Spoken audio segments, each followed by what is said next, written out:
Hey guys, I'm at the park and I quickly want to shoot some content. I don't have like my usual car set up, so I'm just gonna put my phone right here and you're gonna look at me glow and you're gonna watch the clouds go above my head. But I quickly wanted to make a video on how I was able to find designer clothes through consignment stores. To preface this, like, I'm not broke. I've never been broke. I have health insurance. I've always had health insurance. You know what I mean? And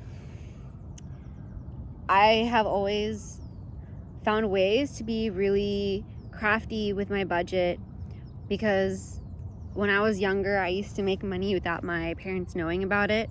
And with the limited amount of funds I would have, I would always try to extend the dollar for as much as I could. So that's kind of how I came up with, like, I guess, all this knowledge on where to spend your dollar to get the most value out of it for a life that is good quality, that's healthy, that makes you feel fulfilled, and just gets the job done. So when I consider clothing that I want to wear something that feels good on my body first and foremost. So the fabric has to be soft. It can't be too scratchy, and that's what happens when you use a lot of clothing that has polyester, synthetic materials in it. After like a lot of uses, the quality of the material just goes down a lot. I think of timeless pieces. So when I was younger, I used to think of timeless as clothing that was kind of like its own genre, or something that just like old women wear because they don't really have sense of style. But the whole point is timeless can be worn during any season, or it can be worn through whatever trend is going on right now. So I don't know, last summer was the whole Barbie girl aesthetic with like hot pink. We saw the Barbie movie do collabs with shoe store Aldo. And this year it's, I guess, the brat girl aesthetic, which is like a complete 180 from what the Barbie girl represents. And instead of like hyper feminine and very like Barbie perfect pink outfits, it's all like very grunge and doing the best with what you can. But instead of just like spending all your money every time like a new trend comes around, if you invest in just like a few pieces that are classics, that will look good on you no matter what, that can pass through like time no matter what trend is going on, that's what I consider timeless. And if the financial aspect of it isn't enough incentive for you to like buy timeless pieces, then think about how right now everything that's like trendy is usually pushed out by fast fashion companies like Zara, H&M, Forever 21, even Shein, and a lot of other companies like Misguided, Opoly. I'd even argue that Revolve is fast fashion, just because they try to mass produce all these clothes that fit a certain aesthetic that's really like appealing to the eye that summer, because that's what the algorithm has been pushing in people's faces. But then once the algorithm starts pushing something new, you feel inclined to buy something new. Not only are these clothes made super hastily, so there's not a lot of like thought that goes into like the design, there's not a thought that goes into the quality. Yeah, you're essentially like buying something that's like kind of like quickly put together and just thrown into the public's eyes so that people can make a quick buck, because that's what capitalism is all about. So another incentive would be like investing in pieces that will last you a long time, that actually fit your body, that won't start like coming apart at the seams after like a couple years of wearing. I understand that like when you're in your 20s and when you're in college, it's really easy to get caught up in like trends, because now you have the money to like go out and shop on your own, and you want like your clubbing outfits, you want like your coffee day outfits, you want like really cute pajama sets. So it's just natural to like look at what other girls are wearing and look at what people are wearing online and just buy into that. But I would argue that it's worth investing in timeless pieces, because why would you want to look like everybody else? You know, like, I get the appeal for a few years, but then after a while, like, do you not get tired of like looking like every other girl, especially like every girl on the internet? Yeah, that's my argument against trends. So anyways, I've made my case onto like why timeless pieces are worth it. Now, like, how do you like shop for them, right? So maybe I won't make this video on how to find the pieces that are fit for you, but rather like how to start shopping in consignment stores. So I don't want to like expose where I live, but there's only like very few consignment shops here. And if you look at every consignment store, the really big ones always target like a certain demographic, whether it's like college and like beyond, or high school and college only. Do they only carry like casual wear, or do they also carry more like formal, more elegant, classy wear? Like I've tried donating my clothes to like certain consignment shops, and they say like, oh, if there's anything in here that looks like you would wear it to a job interview, like we don't want that. So figure out what kind of consignment stores have clothes that you're like looking for. Like for me, I don't know why where this comes from, but I tend to go towards like business casual for like everyday wear. Like even when I'm stepping out to go get groceries or something, like my preference is to like wear heels, not sneakers. And so like having a general idea of like what your style is and heading to the shops that will save you a lot of time. Otherwise you're going to be like looking at all kinds of stores trying to find what it is you're looking for. And once you get there, most stores have a designer section or like a high-end brand section. So this will filter out all like the frumpy clothes that like people have been donating that the consignment store has accepted, and instead will only give you like labels, right? And you look at these labels and you select what you want. You go try them on. Make sure you try them on, because there's no point in like buying clothes, like investing in pieces if they don't look good on your body. Walk around in them, look at them in like different lights and see if you like them, and then you can go ahead and buy them. And if it doesn't have like a designer section, what I do is I walk in, I start at like a rack that has like my size, because they're ordered from like extra small, medium, large. I'm always between like a small and a medium. Very, very rarely am I an extra small these days. So I go to small, I just kind of run my eyes through the fabric, or I quickly just like move my hand through the fabric. I keep an eye out for clothes that look good on me. So for example, like I do not go for neons. I will never wear neons. I also like rarely wear whites. I think I only have like 3 light colored pieces in my whole wardrobe.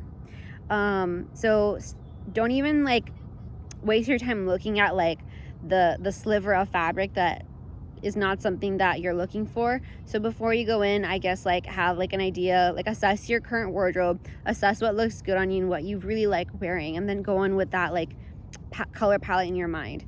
And look for very dense fabric. So don't look for things that have like a high sheen in them, because that means that they have a lot of like polyester or synthetic material woven in. Don't look for anything too frumpy, because that means that like the material has been so worn out through multiple washes that when you put it on your body, it would look very thin. And I think the key to having clothes that like look expensive is just having clothes that don't like wrinkle easily, that sit like very heavy on your body, that look very dense.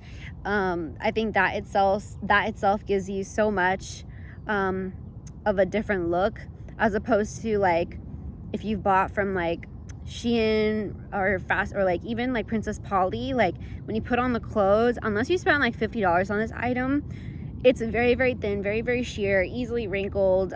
You can tell it's just super thin and cheap material, right? So quickly do an assessment of like what looks very thin, what does not look very thin, what looks like it's made out of good quality material. If you find something you're still not sure if it's really good quality material, all clothes have that like instructions label inside, which also says the breakdown of the material ingredients. So if you're looking at denim, it should be 100% cotton. Anything with like elastane, spandex, polyester, rayon, viscose, it's okay to have like small bits of those, as long as the majority of it is cotton or linen, because maybe you do want something that's a little bit stretchy or a little bit flexible around your body. But otherwise, like, stay away from it. Like if it says like 100% polyester, like I don't think personally, it's gonna have a very different look than something that's made out of like 100% cotton, right? So like think about those things when you're like shopping. Like if I'm buying something made out of this material, how many like can I put it through like 20 washes and it would still look the same? Or will it go look weird after like the first like month of doing the laundry? Think about that stuff, because I bought stuff that I thought looked cute, namely like Forever 21, and then like after a few washes it just looks bad. Like it just looks bad, and I don't like the way it feels on my body. It's very itchy. I don't like it. So yeah, that's a different thing. So yeah, the great thing about like shopping this way is that you always get like really good high quality items, no flaws, no scratches, no stains, for like a fraction of what it originally was. I love it because you are buying something, like you're saving something and giving it a second life, when alternatively it would have just been like thrown into a landfill. And material does not break down easily. Like clothes are not made to be biodegradable. If clothes were made to be biodegradable, they would have just like dissolved after like a couple washes, you know what I mean? This is a public park, so you might hear people in the background. Sorry about that. So examples, right, of things I bought. So I bought a pair of Miss Me jeans, which are about like $110 minimum, and also very, very, very rare to find online. I feel like they're always sold out. I consider them a designer label. I got a pair for $21. I got a pair of like really nice denim jeans with like white embroidery on the sides. Originally it should have been like minimum like $100. I got it for $19. And then I got like a Babaton skirt, like a nice tweed skirt. I originally thought this was made out of like 100% like something high quality, like tweed, because I couldn't find the label, and so I went out shopping. And then later when I went home, I like was able to like kind of like pull the fabric apart, and I found out that was 100% polyester. So I was a bit disappointed in Aritzia, but it is what it is. I got that skirt I think for like $8 or $12. I think originally the Babaton skirts go for like $80 and above, so I thought that was pretty good, and also looks so great on me. So if you wanted to get all these items for free, my best hack is to like try donating your clothes to the consignment store, like try selling them. So I for some reason I feel it's just more refreshed whenever I have like a more minimalist attitude towards like stocking my pantry or stocking my closet, like my wardrobe. So I'm constantly like every few months I feel like I like assess like, all right, what clothes am I not like putting on my body as often? Because I don't know, I think in college I would just buy a lot of clothes and I would never wear all of them because I thought it looked cute, and then I would wear it like once, or I just procrastinate wearing it because I didn't feel like fully confident in it, or I didn't like how it felt on my body. So I just got into the habit of like assessing really quick, putting everything that I'm not wearing into like plastic bag, and then selling it or just like giving it away to people. I just hate the idea of like throwing them in the landfill, because I know for a fact once I put it in the dumpster, like that thing is never gonna leave Earth. I don't know, it's just gonna end up in like a giant pile of trash in the middle of like Antarctica or nowhere, and it's never gonna be fully like returned to the Earth. So I'd rather just give it a second life. So anyways, I collect all the clothes that I'm not wearing, and at this point like I'm not wearing like fast fashion the way I used to. So a lot of my clothes are very, very high quality, like denim, Calvin Klein. I love Calvin Klein, and Nautica, and just like brands that like I know these consignment shops are looking for. So this most recent trip, like I don't know, I have a very big like handbag collection. I don't wear like all the handbags all the time, and also just takes up like so much closet space. So like I sold off a Michael Kors bag. I consigned my Telfar, which is like kind of a lot for me because I was very, very attached to my lavender Telfar. And there's a third thing, and a Kate Spade bag. I have so many Kate Spade bags. And with all that money, I was able to get like the aforementioned 3 items for free. Like I just sold it, and then I used that store credit to pick up like more items that I'm definitely going to wear and go home. Like the 3 bags that I sold, I have not worn them together. Like I've not worn those 3 bags more than like 5 times in like a year. So to me, I'm not using it, like I'm not getting value out of it because I'm not wearing it at all. So I would rather just like sell it off. I'm definitely not going to make like the full dollar value of what it's worth, but I earned value in terms of like extra closet space moved up, and I just sorry, I got a text and it distracted me. And yeah, and now I'm able to get like 2 pairs of denim that I need, I love, and I'm gonna wear for many years. On top of that, I got another text that was distracting me, sorry. And then I got a Babaton skirt, which is really cool. It goes with my wardrobe right now, and I'm definitely gonna be wearing this way more than I would have worn those 3 bags all like this whole year.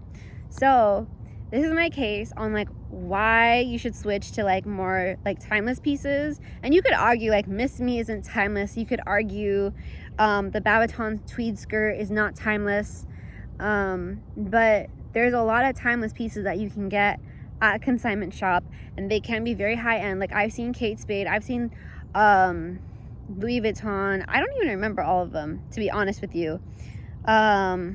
There's a lot of names that I personally like don't recognize, but I look at the material, I look at the dress, or I look at the cut, and I can tell that it is very like high end, and it's worth like the $20 you're gonna spend on it.